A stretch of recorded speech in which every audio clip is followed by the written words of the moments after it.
लेकिन यह कहना कि कश्फ और इल्हाम अल्लाह ताला गैर नबी के साथ कलाम करेगा या उसके दिल में वही के तौर पे कोई चीज़ डालेगा, वलियाउज़ु बिल्लाहि ताला, ये ख़त्म नबूवत के ऊपर डाका है। चाहे इसके लिए उम्मती नबी का जिक्र करे या ना कोई करे, इब्ने अरबी ने ये बहुत बड़ा काम डाला है और मौलाना साग साहब उसकी वजह से धोखे का शिकार हुए। एक शख्स जो है वो अंगूरों का जूस कह के शराब को पी रहा है और दूसरा शराब कह के, दोनों शराब पी रहे हैं। गुलाम कादियानी ने शराब कह के पी लिया, बदनाम हो गया। सूफिया ने, बाबों ने इसको अंगूरों का जूस कह के पिया, रहमतुल्लाह अलैह हो गए। कश्फ इल्हामात औलिया अल्लाह से करामत के तौर पर सादिर होना बरहक है और कुरान मजीद, अहादीस तय्यबात और उम्मत के आइमा, उलमा और मुहद्दिसीन के अक़वाल व इरशादात और तसरीहात की रोशनी में बेहम्द ताला हमने इस मसले को दलाइल के साथ बिल्कुल वाज़े किया है।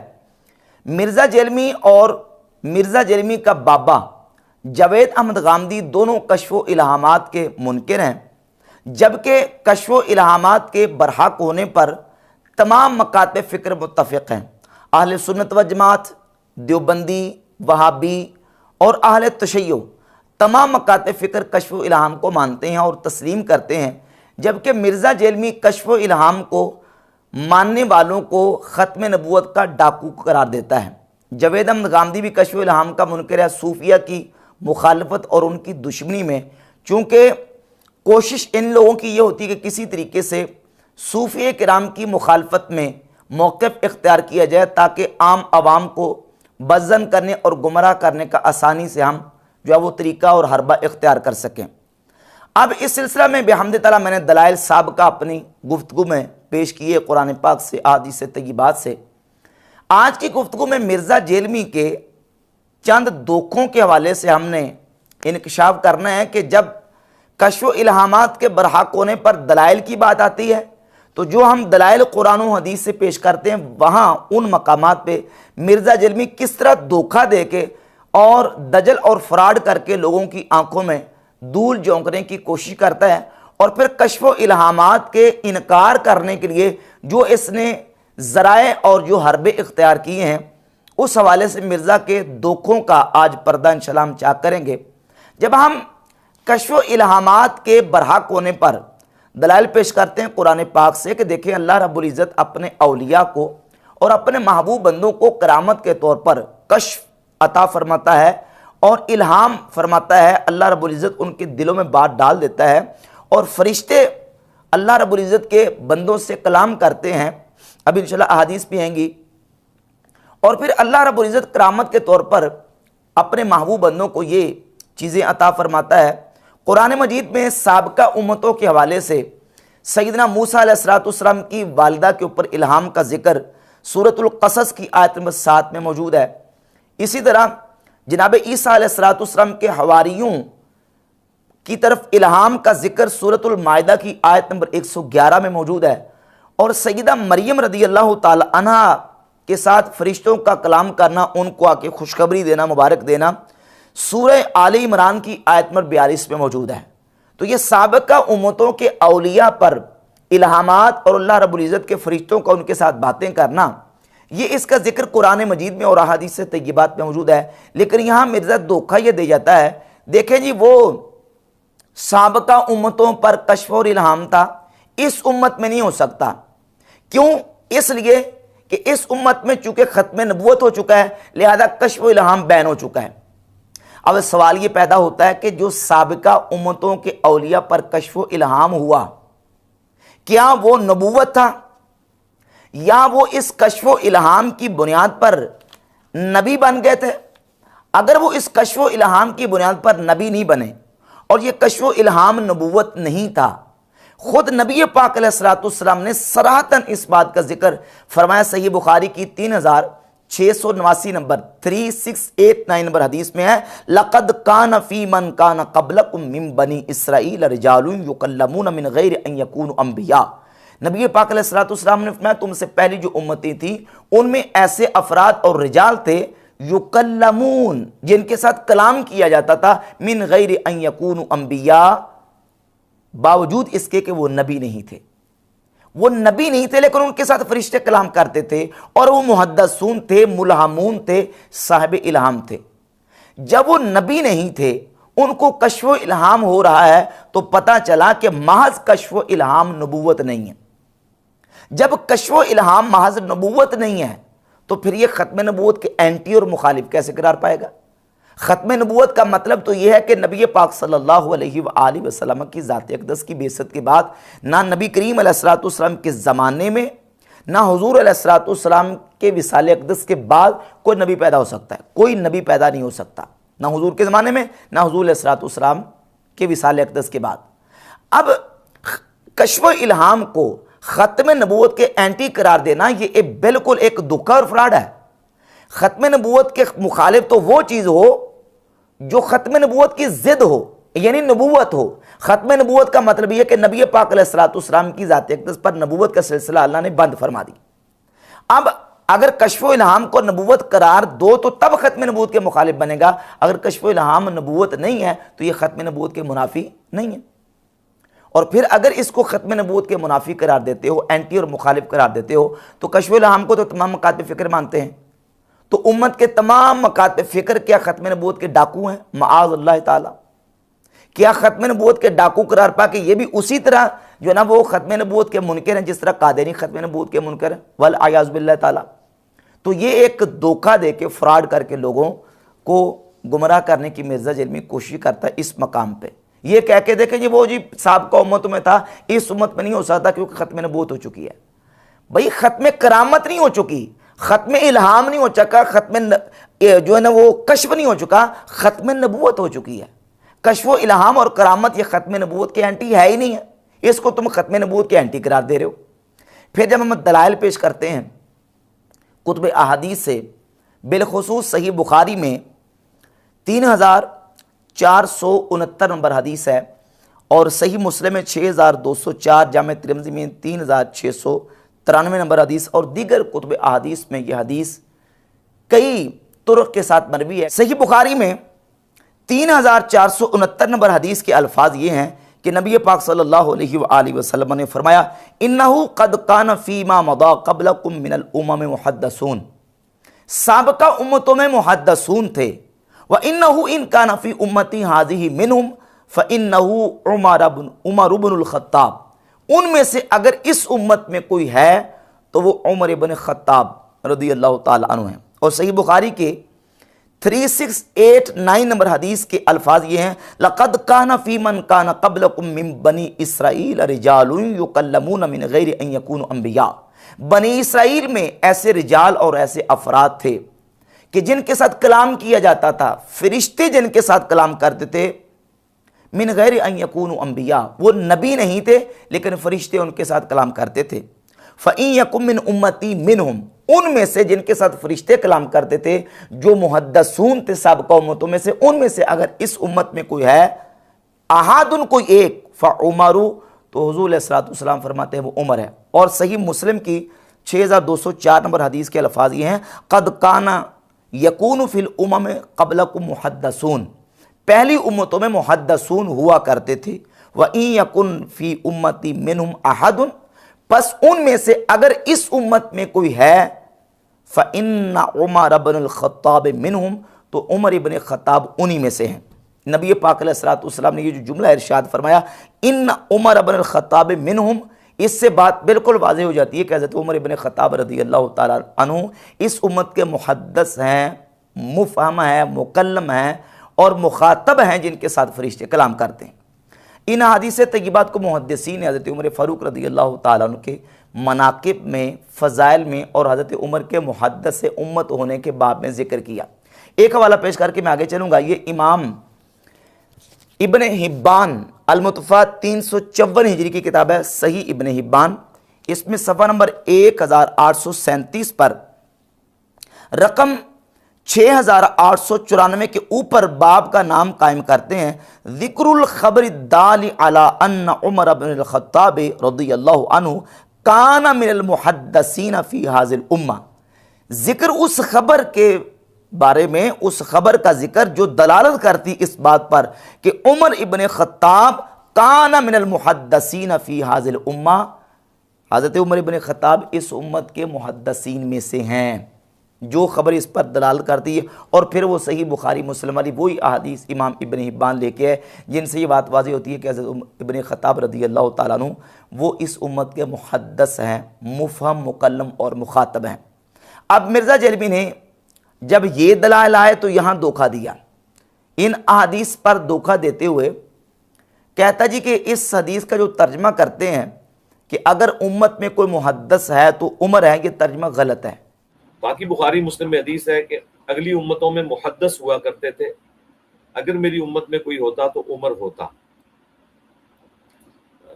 बाज का तर्जमा करते हैं कि अगर कोई है तो उमर है, हम कहते हैं ये तर्जमा गलत है। ये मिर्ज़ा का साहब का पुराना बयान है, पुराना भी नहीं इतना, ये पिछले महीने की बात है। अब वो कहता है जी कि ये तर्जमा गलत है। भाई तर्जमा गलत क्यों है? कहता जी कि तर्जमा इसलिए गलत है क्योंकि नबी अलैहिस्सलाम ने एक जगह पे ये भी फरमाया कि लौ काना बादी नबीयुन लकाना उमर इब्न अल-खत्ताब, अगर मेरे बाद कोई नबी होता तो उमर इब्न खत्ताब नबी होते।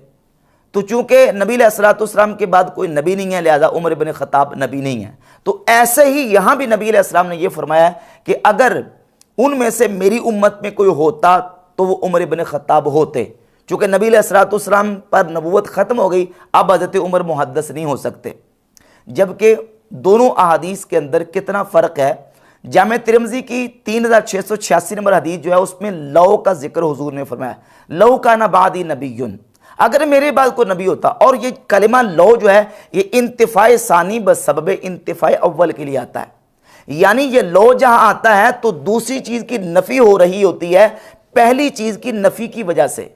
चूँकि पहली चीज़ नहीं है लिहाजा दूसरी चीज़ भी नहीं हो सकती, तो वहाँ लौ का इस्तेमाल किया जाता है। जैसे कुरान मजीद में है लौ काना फ़ीहिमा आलिहतुन इल्लल्लाहु लफ़सदता, अगर ज़मीन व आसमान में अल्लाह के अलावा कोई इलाह होता तो ज़मीन व आसमान में फसाद बर्पा हो जाता। चूँकि अल्लाह के अलावा कोई दूसरा इलाह नहीं, लिहाजा ज़मीन व आसमान में फसाद बर्पा नहीं हुआ। तो यहाँ लौ इंतिफ़ाए सानी बसब्ब इंतिफ़ाए अव्वल के लिए आया। जबकि इस हदीस में नबी पाक अलैहिस्सलाम ने हज़रत उमर रज़ी अल्लाह ताला अन्हु को उम्मत का मुहद्दिस करार दिया है। फरमाया इन यकुन, इन काना और इन यकुन। अब ये जो इन है लैसत लिशक के बल लित्ताकीद, मुहद्दिसीन कहते हैं ये इन शक के लिए नहीं है बल्कि इन ताकीद के लिए है। जैसे अरबी में कह दिया जाता है इन यकुन ली सदीकुन फ़इन्नहु खालिदुन, भाई अगर मेरा कोई दोस्त है तो वो खालिद है। अब यहाँ दोस्ती की नफ़ी मकसूद नहीं है कि मेरा कोई दोस्त ही नहीं है, बल्कि युरीदु इख्तिसासहु बिकमाल सदाकत ला नफ़ी अल अस्तिक़ा, यहाँ कमाल दोस्ती बयान करना मकसूद है, यहाँ दोस्ती की नफ़ी मकसूद नहीं है। यानी यहाँ नबी पाक अलैहिस्सलाम ने ये जो फरमाया कि अगर मेरी उम्मत में कोई है तो उमर है, यहाँ हज़रत उमर से मुहद्दिस होने की नफ़ी नहीं है बल्कि हज़रत उमर के कमाले मुहद्दिस होने का इस बात है और इख्तिसास है कि मेरी उम्मत में जो मुहद्दिसीन हैं उनमें से सरफरिस्त और कामिल और सबसे ज़्यादा बड़ा जो मुहद्दिस है वो उमर इब्न खत्ताब रज़ियल्लाहु ताला अन्हु है। और उसकी मिसाल मैं इन्हीं अल्फाज के साथ सही बुखारी से बयान करता हूँ। हदीस नंबर 5681 है सही बुखारी में। नबी पाक अलैहिस्सलाम ने फरमाया अशिफाउ फी सलासतिन, 3 चीज़ों में शिफा है। शिफा कितनी चीज़ों में? 3 में। अब नबी पाक अलैहिस्सलाम ने शिफा का इस्बात फरमा दिया 3 चीज़ों में, और वो 3 चीज़ें कौन सी हैं? उनमें से नंबर 1 फरमाया शरतत महजम, पचने लगवाना और शहद पीना और जिस्म को दागना, लेकिन जिस्म को दागने से हुजूर ने मना फरमाया। अब इन 3 चीज़ों को बतौर शिफा बयान किया। और सही बुखारी की 5683 नंबर हदीस में अल्फाज ये मौजूद हैं कि रसूलुल्लाह सल्लल्लाहु अलैहि वसल्लम ने फरमाया इन काना औ यकून फी शै मिन अदवियतिकुम खैर, फरमाया अगर तुम्हारी दवाओं में कोई खैर है फफी शरतत महजमिन औ शरबत असलिन, तो फरमाया कि फिर या तो पचने लगवाने में है या शहद पीने में या जिस्म को दागने में, और जिस्म को दागने से नबी पाक अलैहिस्सलाम ने मना फरमाया। यहाँ भी वही अल्फाज है इन काना और यकून, अगर तुम्हारी दवाओं में कोई खैर और भलाई है तो वो पचना लगवाने में और शहद पीने में है। अब हुजूर ने यहां शिफा की नफी नहीं की, बल्कि शिफा का आला रुतबा और आला तरीका बयान किया है कि सबसे आला तरीका यह है कि पचने लगवाए जाएं, या यह है कि जो शहद पिया जाए। तो अब ये दलाइल बेहमद ताला मैंने मिर्ज़ा जेलमी को दिए और इसका बातिल मौक़िफ़ उसका रद्द कर दिया कि ये जो तुम कहते हो कि अगर उम्मत में कोई मुहद्दिस होता तो उमर होता, तुम्हारा यह तर्जमा गलत है। इस हदीस का तर्जमा यह है कि उम्मत में अगर कोई मुहद्दिस है तो वो उमर है। तो यहां से मिर्ज़ा ने यू टर्न लिया और कहा कि दोनों तर्जमे ठीक हैं, और ये एक मामला इन्होंने थोप दिया हजरत उमर के ऊपर कि जी बुखारी मुस्लिम में हदीस है, अगले ज़मानों में मुहद्दिस हुआ करते थे, अगर मेरी उम्मत में कोई मुहद्दिस होता तो उमर होता। और वो तर्जमा करते हैं अगर कोई मुहद्दिस है तो उमर है।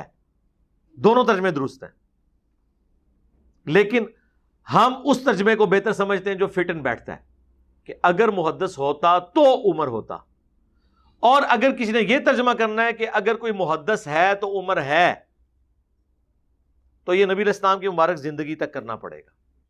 अगर उम्मत में कोई मुहद्दिस है तो उमर है, और अगर होता तो उमर होता। दोनों ठीक है, अलबत्ता यह कि मैं दूसरे तर्जमे को तरजीह देता हूं, क्योंकि हज़रत उमर ने खुद नफ़ी कर दी है अपने मुहद्दिस होने की। सही बुखारी में 2641 नंबर हदीस में कि हज़रत उमर रज़ी अल्लाह ताला अन्हु बयान करते हैं कि नबी पाक सल्लल्लाहु अलैहि वसल्लम के विसाल के बाद वही का सिलसिला मुनक़ते हो गया, अब हम लोगों के ज़ाहरी अमाल के मुताबिक फ़ैसला करेंगे। तो हज़रत उमर तो खुद मना रोक रहे हैं और ये इस बात का इनकार कर रहे हैं कि मैं मुहद्दिस नहीं हूँ। हालांकि इस हदीस में दूर दूर तक कोई कश्फ और इल्हाम के इनकार की कोई बात नहीं। वहाँ तो हज़रत उमर रज़ी अल्लाह ताला अन्हु ने वही नबूवत के इनक़िता की बात की है कि नबी पाक अलैहिस्सलाम के विसाल पर वही नबूवत मुनक़ते हो चुकी है, अब वही नबूवत का सिलसिला बंद हो चुका है, वो जारी नहीं है। तो बाकी रहेगी कश्फ और इल्हाम की बात। तो कहता अगर कश्फ इल्हाम होता तो हज़रत उमर ये कहते कि हम अपने कश्फ से फैसला करेंगे, इल्हाम से फैसला करेंगे। हालांकि ये तयशुदा बात है कि कश्फ और इल्हाम से शरीयत के अहकामात को नाफिज नहीं किया जा सकता। जैसे देखें ना, ख्वाब है, ख्वाब को नबी पाक सल्लल्लाहु अलैहि वसल्लम ने फरमाया कि रुयल मुमिन जुज़उम मिन 46 जुज़अम मिन नबुव्वा। सही बुखारी 6987 नंबर हदीस है कि मोमिन का ख्वाब नबूवत के अज्जा में से 46वां जुज़ है।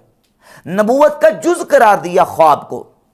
तो यहां ख्वाब नबूवत का जुज़ होने के बावजूद 100 बंदे को अगर ख्वाब आ जाता है ना कि यह बंदा फलां बंदा चोर है, तो उस ख्वाब की बुनियाद पर उसको चोर डिक्लेयर करके उसके हाथ नहीं काटे जा सकते, क्योंकि शरीयत के अहकामात को नाफिज करने के लिए ख्वाब और कश्फ व इल्हाम का सहारा नहीं ले सकते। शरीयत के अहकामात को नाफिज करने के लिए जो शरीयत के ज़ाब्ते क़वाइद व क़वानीन हैं, उनके मुताबिक हम हुदूद इलाहिया को और अहकामात शरीयत को नाफिज करेंगे। हज़रत उमर कैसे कहते कि मैं अपने कश्फ से फैसला करूंगा या अपने इल्हाम से फैसला करूंगा? क्योंकि कश्फ और इल्हाम जो है वो किसी दूसरे के खिलाफ हुज्जत नहीं हो सकता। फैसला होगा तो कुरान और सुन्नत से, रसूलुल्लाह सल्लल्लाहु अलैहि वसल्लम ने जो ज़वाबित और तरीके बयान किए उसके मुताबिक। तो हज़रत उमर ने तो वहाँ वही नबूवत के इनक़िता की बात की है, कश्फ इल्हाम के इनक़िता की बात नहीं की। यहाँ मिर्ज़ा जेलमी ने धोखा दिया।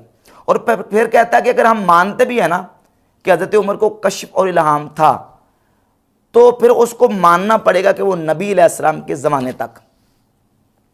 पहले तुम ये कह रहे थे कि हज़रत उमर उम्मत के मुहद्दिस है ही नहीं, उनको ना इल्हाम होता था ना कश्फ होता था, बल्कि यहां तक इसने ये कहा, धोखा दिया, फ्रॉड किया सुन्ने अबी दाऊद की 499 नंबर हदीस बयान करके कि ये हज़रत उमर की ये यूनिकनेस नहीं है। हज़रत उमर कहते हैं मैंने इन बातों में अपने रब की मुवाफकत की।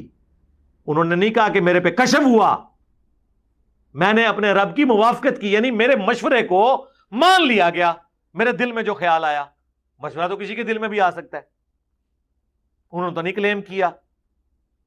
और इसमें हज़रत उमर की इसमें कोई यूनिकनेस तो नहीं है। अबू दाऊद में मौजूद है, एक सहाबी को नींद और बेदारी की दरमियानी हालत में, है वो नींद की हालत, जागो मीटी जिसे कहते हैं, अजान सिखा दी गई कि अजान के ये अल्फाज होंगे। नबी इस्लाम को जब सुनाया, आपने कंफर्म कर दिया कि ये गैबी खबर है, आपने अजान उस ख्वाब की बुनियाद के ऊपर वो अजान जारी कर दी।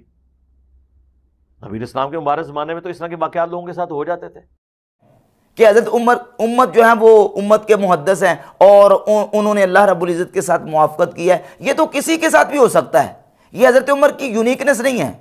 वो कहता देखे एक सहाबी को ख्वाब आया था और वो जागो मीटी में थे।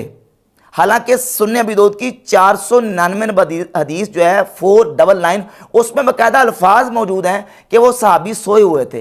ख्वाब में सोए हुए रात के वक्त उन्हें ख्वाब ये आया कि वो देख रहे हैं कि फरिश्ते ने आके उनको ये बताया कि नमाज के लिए जमा करने के लिए अजान का ये तरीका इख्तियार करना चाहिए।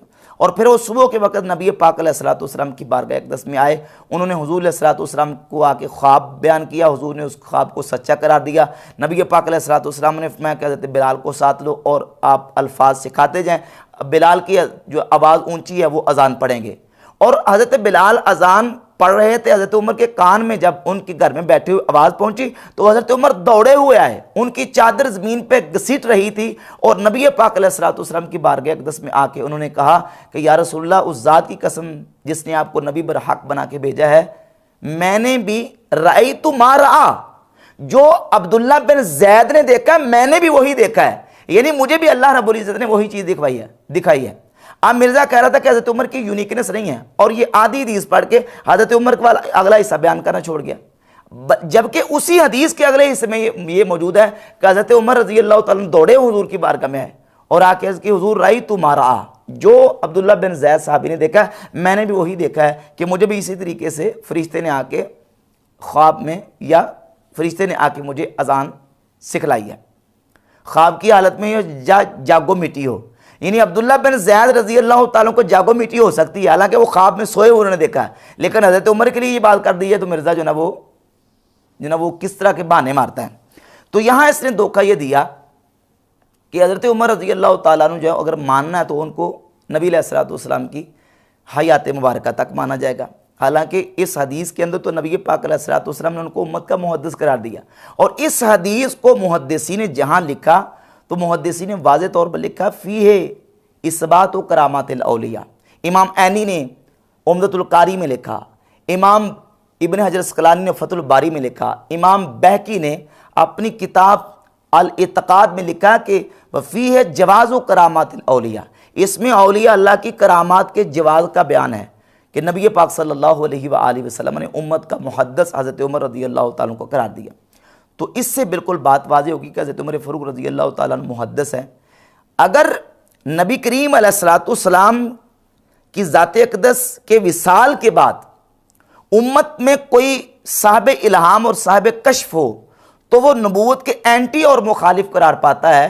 तो फिर तो हुजूर के ज़माने में भी कोई साहिब इल्हाम और साहिब कश्फ नहीं हो सकता, क्योंकि जिस तरह बादियत यानी नबी बाद में आए बादियत ख़त्म नबूवत के मुखालिफ है, इसी तरह माइयत भी ख़त्म नबूवत के मुनाफी है। नबी करीम अलैहिस्सलातु वस्सलाम के विसाल के बाद जैसे कोई नबी पैदा नहीं हो सकता, हुजूर के ज़माने में भी कहीं और कोई नबी पैदा नहीं हो सकता। तो कश्फ इल्हाम नबूवत है ही नहीं, माज कश्फ इल्हाम नबूवत नहीं है।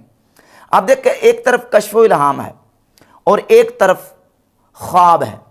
ख्वाब को नबूवत का जुज़ करार दिया गया, और यहाँ तक कि नबी पाक सल्लल्लाहु अलैहि वसल्लम की ज़ात अक़दस पर जब वही की इब्तिदा हुई, सही बुखारी में हदीस नंबर 3 और हदीस नंबर 6982 में अल्फाज मौजूद हैं। सैयदा आयशा फरमाती अव्वलु मा बुदिया बिही रसूलुल्लाह सल्लल्लाहु अलैहि वसल्लम मिनल वह्य अर्रुया सादिक़ा फिन्नौम। नबी पाक अलैहिस्सलातु वस्सलाम की ज़ात अक़दस पर जब वही का आगाज़ हुआ तो हुजूर पर वही का आगाज़ ख्वाब में, सोते हुए ख्वाब में हुआ। यानी ख्वाब आते थे तो वही का आगाज़ हुआ। और काना ला यरा रुया इल्ला जाअत मिसला फलक सुबह, हुजूर अलैहिस्सलातु वस्सलाम जब भी कोई ख्वाब देखते तो वो सुबह के उजाले और रोशनी की तरह उसी तरीके से हो जाता। ये नबी पाक अलैहिस्सलातु वस्सलाम के ख्वाब हैं, अल्लाह रब्बुल इज़्ज़त के अंबिया के ख्वाब, वो वही इलाही हैं, वो नबूवत है। लेकिन वही ख्वाब, सच्चा ख्वाब अगर किसी उम्मती को आता है तो वो वही नहीं, वो नबूवत नहीं है। हाँ, उसको नबूवत का जुज़ कहा गया, लेकिन जुज़ से जुज़ जो है वो कुल को मुस्तलज़िम नहीं होता। इसकी मैं मिसालें पीछे बिहामद तआला सारी दलाल के साथ वाज़े करके दे चुका हूँ। फिर हज़रत उमर फ़ारूक रज़ी अल्लाह तआला के हवाले से अहादीस तय्यबात में बाकायदा मौजूद है। हज़रत उमर ख़ुद फरमाते हैं, जिस तरह के सही मुस्लिम में 6206 नंबर हदीस है, वाफ़क़्तु रब्बी फ़ी सलासिन, फरमाते मैंने अपने रब के साथ 3 मकामात पे मुआफ़क़त की है, मकाम इब्राहीम के बारे में और पर्दे के बारे में और बदर के कैदियों के बारे में। जो अल्लाह रब्बुल इज़्ज़त ने उनके दिल में इल्हाम के तौर पर बात डाली थी, ऐसे ही हुआ जो हज़रत उमर रज़ी अल्लाह ताला का जो इल्हाम था। तो कहते हैं मैंने अपने रब के साथ मुआफ़क़त की। और फिर सही बुखारी में 4670 और 4672 नंबर अहादीस निकालें, उसमें भी नबी पाक अलैहिस्सलाम की ज़ात अक़दस की बारगाह अक़दस में हज़रत उमर रज़ी अल्लाह ताला अन्हु ने अर्ज़ की, या रसूलल्लाह, अब्दुल्ला बिन उबई मुनाफिक का जनाजा ना पढ़ाएं, अल्लाह ने आपको इससे मना किया है। अब हज़रत उमर ने ये जो जुमला बोला, इमाम इब्न हजर अस्क़लानी ने फ़तहुल बारी शरह सही बुखारी में इमाम कुर्तुबी के हवाले से ये लिखा है कि इमाम कुर्तुबी कहते हैं कि ये उन्होंने इल्हाम के तौर पर बोला। अल्लाह रब्बुल इज़्ज़त ने उनको इस बात का इल्हाम कर दिया था कि अब्दुल्ला बिन उबई मुनाफिक के बारे में अल्लाह रब्बुल इज़्ज़त जल्ला शानु मना करेगा कि इसका जनाजा नहीं पढ़ना। तो हज़रत उमर फ़ारूक रज़ी अल्लाह ताला के इल्हामात तो ख़ुद नबी पाक अलैहिस्सलाम के मुबारक ज़माने में भी साबित हैं, और फिर नबी पाक अलैहिस्सलाम के विसाल अक़दस के बाद भी हज़रत उमर फ़ारूक रज़ी अल्लाह ताला के कश्फ का वाक़या जो सही सनद के साथ मुहद्दिसीन ने अपनी हदीस की किताब में जिसको जिक्र किया है, वो वाक़या मौजूद है। मिर्ज़ा जेलमी के जो बड़े बड़े बाबे हैं, उन्होंने हज़रत उमर रज़ी अल्लाह ताला के या सारियल जबल वाले वाक़े को सही करार दिया है कि सैयदना फ़ारूक आज़म रज़ी अल्लाह ताला अन्हु मिंबर पे बैठे हुए थे और मकाम नहामत जो कि इराक़ में मौजूद है, आपका लश्कर वहाँ लड़ने के लिए गया तो दुश्मन पीछे से हमला करने वाले थे। फ़ौरन आपने लश्कर को पुकारा और कहा, या सारियल जबल, ए सारिया पहाड़ की तरफ। ये हज़रत उमर रज़ी अल्लाह ताला ने मदीना शरीफ में बैठ के मकाम नहामत इराक़ में लड़ने वाले लश्कर को पुकार के आपने ये जो कहा, यह आपका कश्फ था। अल्लाह रब्बुल इज़्ज़त ने उनसे हिजाबात को दूर फरमा दिया। और ये हदीस जो है इमाम अहमद बिन हंबल अपनी किताब फ़ज़ाइल सहाबा में, इमाम बहकी अपनी किताब दलाइलुन नबुव्वा में और मिशकात में ये रिवायत मौजूद है। और नासिरुद्दीन अलबानी ने अस्सिलसिलतु अहादीस सहीहा जो कि वहाबियों की ऐप इस्लाम 360 के अंदर मौजूद है, उसमें 3703 नंबर 3703 नंबर रिवायत है। नासिरुद्दीन अलबानी ने इसको सही करार दिया। इमाम इब्न हजर अस्क़लानी अल इसाबा फ़ी तमयीज़ सहाबा पहली जिल्द सफ़ा 675 पे इसको हसन करार दे रहे। हाफिज़ इब्न कसीर ने अल बिदाया व निहाया में इसको हसन करार दिया, हसन जय्यद करार दिया। और इस हदीस की बुनियाद के ऊपर इब्न तैमिया ने अपने फतावा इब्न तैमिया में हज़रत उमर फ़ारूक रज़ी अल्लाह ताला अन्हु को उम्मत का न सिर्फ मुहद्दिस करार दिया बल्कि सय्यदुल मुहद्दिसीन वल मुखातबीन वल मुल्हमीन कह के ये साबित किया कि हज़रत उमर फ़ारूक इस उम्मत के मुहद्दिसीन के सरदार हैं, मुखातबीन और मुल्हमीन के सरदार हैं। और फिर इस हदीस को आइमा अजिल्ला मुहद्दिसीन ने अपनी कुतुब अहादीस में जिक्र किया। और मिर्ज़ा जेलमी ने इस रिवायत को, इस हदीस को कहा कि ये जाली हदीस है और रवायत ही जाली है। मोहम्मद बिन जलान मुदल्लिस से अन से रवायत कर रहा है, समा की तस्रीह नहीं है। दूसरी सनद जो इमाम बैहक़ी ने ली है वो मुनक़ते है। जाली हदीस क्यों करार दिया? अपने बाबा वहाबी मौलवी ज़ुबैर लिज़ई की इत्तिबा में, अंधी तकलीद में, बिल्कुल अंधी तकलीद। कहता है कि ज़ुबैर ज़ई साहब ने फतावा इल्मिया में इसके ऊपर मजमून लिखा है और उन्होंने इस हदीस को जाली करार दिया है। भाई क्यों करार दिया जाली? जाली करार देने की वजह क्या है जी? वजह यह है कि इसमें मोहम्मद बिन अजलान मुदल्लिस हैं और वो अन के साथ रिवायत कर रहे हैं, जबकि मिर्ज़ा जेलमी अपने बाबे की तकलीद में इस कदर अंधा हो चुका है। जिन किताबों में ये रिवायत और वाक़या मौजूद है, जिस तरह फ़ज़ाइल सहाबा अहमद बिन हंबल की रहमतुल्लाह अलैह, इसमें हदीस नंबर 355 है, ये इमाम बहकी के दलाइलुन नबुव्वा है और हाफिज़ हिबतुल्लाह लालकाई की शरह उसूल एतक़ाद अहले सुन्नत, तीनों किताबों में मोहम्मद बिन अजलान बाकायदा समा की तसरीह कर रहे हैं, कह रहे हैं कि हद्दसनी इयास बिन मुआविया बिन कुर्रा, मुझे यह हदीस इयास बिन मुआविया बिन कुर्रा ने बयान की है, हमें यह हदीस इयास बिन मुआविया बिन कुर्रा ने बयान की है।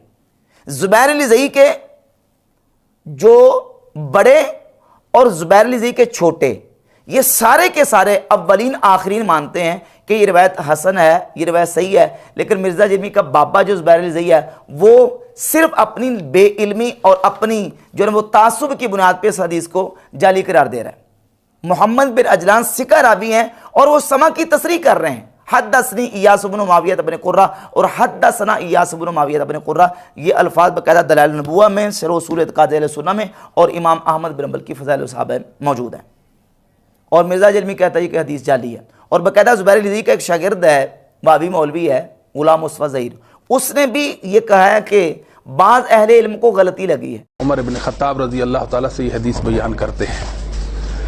अब इसमें एक ये इतराज़ आता है कि मोहम्मद बिन अजलान जो हैं ये मुदल्लिस हैं और अन के साथ नाफे से बयान कर रहे हैं। इसका जवाब ये है कि दलाइल नबुव्वा के अंदर ही इब्न अजलान ने कहा हद्दसना यास इब्न मुआविया तब्न कुर्रता बिज़ालिका। तो यहाँ मोहम्मद बिन अजलान ने अपने समा की तसरीह कर दी है। वो नाफे से डायरेक्ट भी बयान करते हैं, यास बिन माविया बिन कुरा के वास्ता के साथ भी बयान करते हैं। और ये हदीस उन्होंने दोनों अंदाज से बयान की है, वास्ता के साथ और बगैर वास्ता के साथ। जो वास्ता के साथ बयान की उसमें समा की तसरीह कर दी है, हद्दसना कह दिया है। बाज़ अहले इल्म को इसमें ये एक शुबा वाक़ई हुआ है कि शायद इसका मतलब ये है कि मोहम्मद बिन अजलान नाफे से और वो यास बिन कुरा बिन मुआविया से, वो इब्न उमर से बयान करते हैं। हालांकि ऐसा नहीं है। अगर ऐसा कहें तो फिर तो ये रवायत मुनक़ते बन जाएगी। क्यों कि और वो बाज़ अहले इल्म कौन है जिसको गलती लगी है? उसका अपना उस्ताद है ज़ुबैर अली ज़ई की, जिसको ये गलती लगी है, जिसने मोहम्मद बिन अजलान की तदरीस की वजह से इस हदीस को ज़ईफ़ करार दिया। हालांकि मोहम्मद बिन अजलान की बाकायदा तहदीस की सराहत मौजूद है। और फिर इस सिलसिले में मिर्ज़ा जरमी ने एक धोखा और दिया। सही मुस्लिम से 6318 नंबर हदीस सैयदा उम्मे ऐमर रज़ी अल्लाह तआला अन्हा के हवाले से बयान करके ये कहता है कि हज़रत उम्मे ऐमर रज़ी अल्लाह तआला अन्हा ने हज़रत उमर फ़ारूक और हज़रत सिद्दीक़ अकबर के सामने रो के ये कहा था कि अब आसमान से वही का सिलसिला मुनक़ते हो गया। उन्होंने तो नहीं ये कहा था कि कश्फ़ और इल्हाम जारी हैं। भाई कहाँ वही नबूवत है, कहाँ कश्फ़ और इल्हाम है? तुम वही नबूवत और कश्फ़ इल्हाम को बराबर करार देने की कोशिश कर रहे हो, मौजज़ा और करामत को बराबर करार देने की कोशिश कर रहे हो।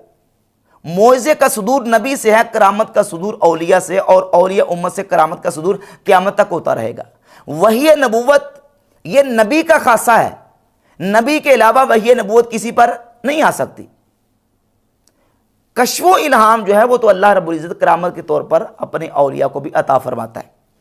तो जिस तरह कि मैंने पिछले बयान में भी ये बात वाज़ेह की थी कि जिस तरह लाहौरी कादियानियों का ये दावा बातिल है कि ईसा अलैहिस्सलाम का नज़ूल मानने से ख़त्म नबूवत की मोहर टूटती है, इसी तरह मिर्ज़ा जेलमी का भी ये दावा बातिल है कि कश्फ़ व इल्हाम को मानने से ख़त्म नबूवत के ऊपर डाका मारना लाजिम आता है, बल अयाज़ुबिल्लाह ताला। जिस तरह लाहौरी मर्जियों का दावा बातिल है। क्यों? इसलिए कि अहादीस में जनाब ईसा अलैहिस्सलाम के नज़ूल का जिक्र मौजूद है। सही बुखारी में 2222 नंबर हदीस है। नबी पाक अलैहिस्सलाम ने अल्लाह की कसम बयान करके कहा कि ईसा अलैहिस्सलाम अनकरीब आएंगे और वो सलीब को तोड़ देंगे, खिंजीर को कत्ल करेंगे और जिज़ी को ख़त्म कर देंगे। ईसा अलैहिस्सलाम का आना, और फिर सही मुस्लिम में 7373 नंबर 73 नंबर हदीस मौजूद है। यहाँ तक नबी पाक अलैहिस्सलाम ने फरमाया कि ईसा अलैहिस्सलाम जब आएंगे अल्लाह रब्बुल इज़्ज़त ईसा अलैहिस्सलाम को वही फरमाएगा।